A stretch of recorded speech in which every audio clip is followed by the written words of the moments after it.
ጤና ይስጥልን እንደምን አላችሁ የተከበራችሁ ተመልካቾቻችን ከአማራ ሚዲያ ኮርፖሬሽን ከደሴ ስቱዲዮ የሰዓቱን ዜናዎች ይዘን መተናል ከዜናዎቹ ጋር ጀማል ኢማም አብሬያችሁ ቆያለሁ ወደ ቀዳሚው ዜና እናልፋለን በሰሙነ ሕማማት ሳምንት ዕለተ ሐሙስ በኢትዮጵያ ኦርቶዶክስ ተዋሕዶ ቤተክርስቲያን አማኞች ዘንድ በብዙ ስያሜ እንደሚጠራ የእምነቱ አባቶች ያስረዳሉ ዕለቱም ኢየሱስ ክርስቶስ ለሰው ልጆች ትህትና ያሳየበት ስለመሆኑ የሃይማኖቱ አስተምሮት ያስረዳል ባልደረባችን ፊኒክስ ኃይሎም ዕለቱን አስመልክታ በደሴ ደብረ ቤቴል ቅድስት ሥላሴና ቅዱስ ገብርኤል ካቴድራል መምህር ከሆኑት መንክር ተስፋዬ ጋር ቆይታ አድርጋ ተከታዩን ዘገባ ይዛለች አብረን እንከታተል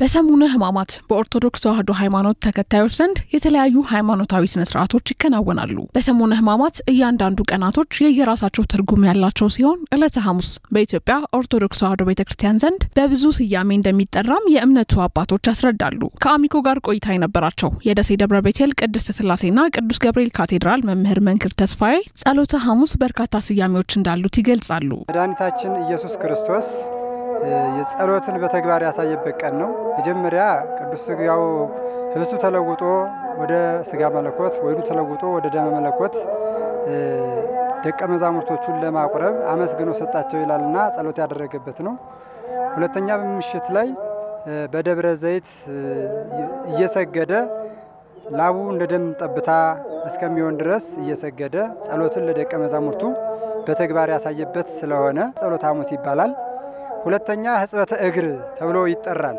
ሕጽበተ እግር የሚባለውም አምላክ ሲሆን የደቀ መዛሙርቶቹን እግር በፍጹም ትህትና ስላጠበ ሕጽበተ እግር እየተባለ ይጠራል በዚህች ዕለት ኢየሱስ ክርስቶስ ትህትናን ፍቅርን መታዘዝን እንዲሁም ዝቅ ማለትን ያስተማረበት ቀን ስለመሆኑም መምህሩ ይናገራሉ ስያሜ የሚያገኘው ዕለቱ ካከናወናቸው ተግባራት ነው ጸሎትን ጸልዮ ለደቀ መዛሙርቱ እንዲጸልዩ አርአያነትን አሳይቷል ሕጽበተ እግርንም ስንመለከት ደቀ መዛሙርቶቹን እግር አጥቦ እኔ የታችሁና መመራችሁ ሲሆን እግራችሁን ካጠብኳችሁ እናንተም የሌሎቹን እግር ልታጥቡ ይገባችኋል በማለት አርአያነትን አሳይቷል ማለት ነው እግር በማጠብ ሌላው ምእመናን በዚህ ዕለት ቅዱስ ሥጋውን ክቡር ደሙን እንዲቀበሉ ቀደም ሲል ሥጋዬን የበላ ደሜን የጠጣ የዘላለም ሕይወት አለው ሥጋዬ እውነተኛ መብል ደሜም እውነተኛ መጠጥ ነውና እያለ ሲያስተምር ነበር በቃል ያንን በቃል ያስተማረው በተግባር ያሳየበት ነው ማለት ነው የእምነቱ ተከታዮች ጸሎተ ሐሙስን ሲያከብሩ እርስ በእርስ በመዋደድና ትህትናን በመላበስ ሊሆን እንደሚገባም ነው መምህሩ ያሳሰቡት በመናገለግለው አገልግሎት በመንሰራው ስራ ሁሉ ትህትናን እንድንማር በለው መልኩ ጸሎት እንድናደርግ ምእመናን ጸሎት እንዲያደርጉ በተለይም ዛሬ ወቅቱ አስቸጋሪ ነውና ይህንን የፈተና ወቅት መውጣት የሚቻለው በጾምና በጸሎት መሆኑን በመረዳት መጸሎት ያስፈልጋል ጸሎት ለክርስቲያን እስትንፋስ ነው እስትንፋስ ደግሞ የማያቋርጥ ሂደት ነው እስትንፋሱ ካቋረጠ ሰው ሞተ እንደሚባል ሁሉ የማይጸልይ ክርስቲያንም እንደዛ ነው የሚሆነው ማለት ነው ስለዚህ በእሳትና በውሃ መካከል ማለፍ የሚቻለው በጸሎት መሆኑን በመረዳት መጸለይ ሌላው ንስሐ ገብቶ ቅዱስ ሥጋውን ክቡር ደሙን መቀበል በዕለተ ሐሙስ ብቻ ሳይሆን በሁልጊዜም ቢሆን ንስሐ እየገቡ ሥጋው ደሙን መቀበል በዓሉን ደግሞ በሰላምና በጤና በፍቅር ማክበር ከሁሉም በላይ መድኃኒታችን ኢየሱስ ክርስቶስ ፍቅሩን የገለጠው በሞት ነውና እሱ እንደወደደን እኛም እርስ በርሳችን እንድንዋደድ የሚል መልእክት አስተላልፋለሁ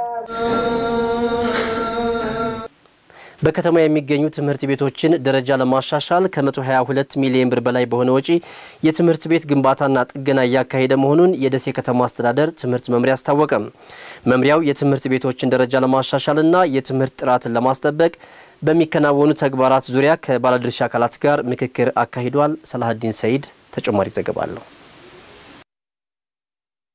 በደሴ ከተማ የትምህርት ቤቶችን ደረጃ ለማሻሻል ከ122 ሚሊዮን ብር በላይ በሆነ ወጪ የትምህርት ቤት ግንባታና ጥገና እየተካሄደ መሆኑን የከተማ አስተዳደሩ ትምህርት መምሪያ አስታውቋል ትምህርት መምሪያው ትምህርት ለትውልድ በሚል መሪ ሐሳብ ሶስተኛ ዙር ከተማዊ የትምህርት ንቅናቄ መድረክ አካሂዷል የመምህር አካል ወልድ አጠቃላይ ሁለተኛ ደረጃ ትምህርት ቤት ርዕሰ መምህር ወንዳንተ ደምሴም በትምህርት ቤቱ ከተለያዩ አካባቢዎች የሚመጡ ከ2000 በላይ ተማሪዎች ትምህርታቸውን እየተከታተሉ መሆናቸውን ተናግረዋል በተለይም ከርቀት የሚመጡ ተማሪዎች ትራንስፖርት ጋር በተያያዘ በሚያጋጥማቸው ችግር የትምህርት ገበታቸው ላይ በሰዓቱ ለመገኘት መቸገራቸውን ገልጸዋል። የትምህርት ጥራትን ለማሻሻልና የተማሪዎችን ውጤት ከፍ ለማድረግ በልዩ ትኩረት እየተሰራ መሆኑንም ርዕሰ መምህሩ አንስተዋል። አሁንኛ መደበኛ ትምህርቱን ብቻ ሳይሆን ትኩረት የምንሰጠው በማጠናከሪያ ትምህርት በተለይ ቅዳሜን እንደ አንድ የትምህርት ቀን በመውሰድ ሙሉ ቀን ትምህርት የሚሰጥበት ፕሮግራም አለ ተዘርግቶ እና ተማሪዎች እየተለዩ በተለይ ያቅም ማነስ ያለባቸው ተማሪዎች ደከም ያሉ ተማሪዎችን መምህራን የሚረዱባቸው ፕሮግራሞች መርሃ ግብሮች አሉ። በዛ ደረጃ የተጠናከረ የማጠናከሪያ ትምህርት የምንሰጥበት ፕሮግራም አለ። የካራጉቱ የሁጤና መርከዘል ቡርሃን አጠቃላይ ሁለተኛ ደረጃ ትምህርት ቤቶች ጉድኝት ሱፐርቫይዘር ግርማ መኮንን ትምህርት ቤቶች የመማሪያ ግብአቶችን ቢያሟሉ ተማሪዎች በሚቀርባቸው አካባቢዎች በሚገኙ ትምህርት ቤቶች እንደሚማሩ ገልጸዋል። የተሻለ ግብአትና የተሻለ መሰረተ ልማትን ፍለጋም የሚመጡ ተማሪዎች አሉና ትምህርት ቤቱ ባሉበት የተሻለ ግብአት ካላቸው ተማሪዎች በዛ ባሉበት አካባቢ ተመዝግበው የማይማሩበት ምክንያት የለምና ሁለት ጉዳይ ያለ ይመስለኛል። አንድ ያሉ ትምህርት ቤቶች ራሱ በግብአታቸው የተለያዩ በመሆኑ የተሻለ ግብአት ወዳለበት ተማሪው የመፍለስ ሁኔታ አለ።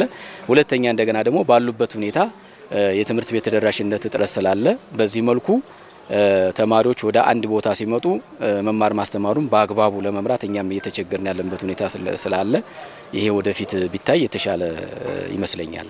የተሻለ የትምህርት አገልግሎት ለመስጠትና ግብአት ከማሟላት አኳያ የተለያዩ ስራዎች መሰራታቸውን የገለጹት የደሴ ከተማ አስተዳደር ትምህርት መምሪያ ኃላፊ ፍቅር አበበም ከአጋር አካላት በተገኘ ድጋፍ ከ122 ሚሊዮን ብር በላይ የትምህርት ቤቶችን ደረጃ ለማሻሻል ግንባታና ጥገና እየተከናወነ ነው ብለዋል። ከ122.5 ሚሊዮን ብር በላይ በተለያዩ ፕሮጀክቶች የመማሪያ ክፍል ግንባታ የተጀመረበት ሁኔታ አለ። በትምህርት ሚኒስቴር በአማራ መልሶ ማቋቋም ፕሮጀክት ስራ ያርጋ ተያይዞ ዩኒሴፍ የጃይካ ፕሮጀክት አለ። እነዚህ አሁን በ7 አንደኛ ደረጃና በ1 ሁለተኛ ደረጃ ትምህርት ቤት የግንባታ ስራ እየተከናወነበት ያለበት ሁኔታ አለ። በሁለተኛ ደረጃ እንደገና ተማሪዎች አሁን ኦልሞስት ወደ 12000 ተማሪዎች ምገባ ያደረግን ያለንበት ሁኔታ አለ። ይሄ ከዚህ ንቅናቄ መድረክ የተገኘ ውጤት ነው። በከተማዋ የተለያዩ አካባቢዎች ከቅድመ መደበኛ እስከ ከፍተኛ ሁለተኛ ደረጃ ትምህርት ቤት የትምህርት ተደራሽነትን ለማሳደግ እንደሚሰራ አቶ ፍቅር ገልጸዋል። የተደራሽነት ችግር አለብን ማለት ነው። አንዱ በዚህ ንቅናቄ መድረክ ይሄ መፈታት አለበት የሚል ነው። ሌሎችም አሁን ከከተማ መስፋፋት ጋር ተያይዞ ከዋና ከተማ ወጣ ያሉ ሰፈሮች መንደሮች አሉ እና የትምህርት አቅርቦት የላቸውም ይጎላቸዋል እና ደመና ጨፊ አካባቢ የመሳሰሉትን ማለት ነው። ስለዚህ እነዚህን ችግሮች ለመፍታት ያስችለናል። አንዱ ግባችን ውጤታችን ይሄ ይሆናል ብለን እናያሰብነው። በውይይት መድረኩ ላይ መምህራን፣ የትምህርት ቤት ርዕሰ መምህራን፣ ሱፐርቫይዘሮችን ጨምሮ ሌሎችም ባለድርሻ አካላት ተሳትፈዋል። በመጨረሻም የጠራ የፓርቲ አመራርና አባላት ለመፍጠር እየሰራ መሆኑን በብልጽግና ፓርቲ የኬሚሴ ከተማ ቅርንጫፍ ጽፈት ቤት ገለጸ። ቅርንጫፍ ጽፈት ቤቱ የባለፉት 9 ወራት የልማት የሰላምና የመልካም አስተዳደር እቅድ አፈጻጸሙን ገምግሟል። ኢማም ኢብራሂም ዝርዝር አለው። በብልጽግና ፓርቲ የኬሚሴ ከተማ ቅርንጫፍ ጽፈት ቤት የ9 ወር የሥራ አፈጻጸሙን ከከተማውና ከቀበሌ ጠቅላላ አመራርና የብልጽግና ህብረት አባላት ጋር አካሂደዋል። በመድረኩ የተሳተፉ የብልጽግና ፓርቲ አባላት በባለፉት 9 ወራት በርካታ ስኬቶች መመዝገባቸውን ጠቅሰዋል። በልማቱም ዘርፍ በተለያየ ስናየው አመራር ተቀናጅቶ ስራ ሲሰሩ ያየኑ ውጤቶች ማአት አለ። ይሄንን አምጥቶልናል። ከዚህ የበለጠ ደግሞ ለማስቀጠል ማረግ ያለብን ከሰነዱ ክፍተቶቹን ለይተን መጠናቀቅ ያለባቸው ስራዎች የተጀመሩ ስራዎች የህዝብ ጥያቄ ምንድነው ብለን ለይተን መጨረስ ያለብን ስራዎች በደንብ መጨረስ እንዳለብን ወስደን ሁሉም ድርሻችን እንድንወጣ የሚያደርገን የስራ ገምገማ ነው። ሰላሙም ስላለ ልማት እየገመገምን ነው። አሁን ልማቱም ላይ ደርሷል ይያል ነው። ሰላሙ መነሻ አድርገን ይሄ ነው። ሰላሙ ሲመጣ ልማትን ነው የምታየውና በጣም አመርቂ ውጤቶች አሉ። አሁን ላይ የፓርቲው አደራጀት መዋቅሩ አመራሩ ከላይ እስከ ታች ማለት በሚባል ደረጃ የከተማችን ነባራዊ ሁኔታ እንደ ዞናችን በጣም የተሻሉ ሁኔታዎች አሉ። የከሚሴ ከተማ ብልጽግና ፓርቲ ቅርንጫፍ ጽህፈት ቤት ኃላፊ ዘምዘም መሐመድ በባለፉት 9 ወራት ፓርቲው የጠራ አመራርና አባል እንዲኖረው ማድረግ ተችሏል ብለዋል። መጀመሪያ የሰራነው እንደ ብልጽግና ፓርቲ የጠራ አመራር እንዲኖረን ነው። ቀጥሎ የጠራ አባል እንዲኖረን ከዛም በተሰጠው ተቋም ላይ ተቋም ግንባታን ህዝቡን አዳምጦ በአግባቡ ችግር እንዲፈታ ከማድረግ አኳያ በጣም ጥሩ ነው። በከንቲባ ችሎትም በሌሎችም እስከ ቀበሌ ድረስ የቀበሌ ችሎት አስጀምረን የመልካም አስተዳደር ችግር ነው ቁልፍ ተግባር ብሎ ብልጽግና ፓርቲ በመጀመሪያ ጉባኤው በሁለተኛ ጉባኤው ያስቀመጣቸው አቅጣጫዎች ስለሆኑ እሱ ላይ እየሰራን ነው። የሁለተኛው የብልጽግና ፓርቲ እግር መትከል አለበት ነው። በቀበሌ ደረጃ በህዝቡ ዘንድም ቅቡልነት ያለው ፓርቲ መገንባት ስለሆነ የፓርቲውን ምንነት ማሳወቅ የበርካታ የማህበረሰብ ክፍል ጋር ውይይት አካሂደናል። አገልግሎት ሰጪ ተቋማት ለህብረተሰቡ ተገቢውን አገልግሎት እንዲሰጡ ፓርቲው የቅርብ ክትትል ሲያደርግ መቆየቱንም አንስተዋል። ያለ እጅ መንሻ አገልግሎት ለመስጠት ነው እየሰራን ያለነው ማለት ነው። ከተማ ብዙ ጊዜ የሚታማው በእጅ መንሻ ነው መታወቂያ፣ በእጅ መንሻ ነው ልደት ካርድ የሚሰጠው።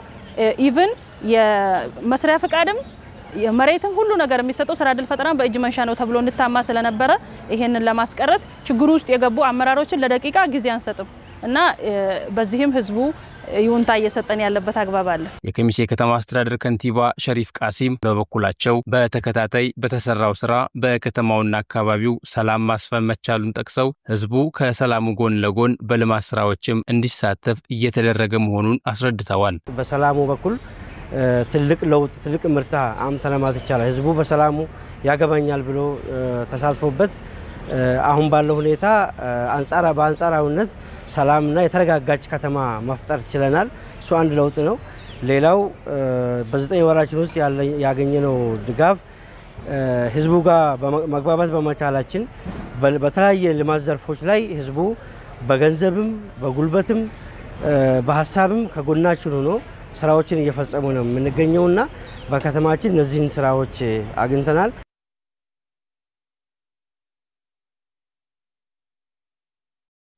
ውድ ተመልካቾቻችን ከአማራ ሚዲያ ኮርፖሬሽን ከደሴ ስቱዲዮ ለዕለቱ የተሰናዱ ዜናዎች የተከታተላችኋቸውን ይመስላሉ። በያላችሁበት መልካም ጊዜ ይሁንላችሁ።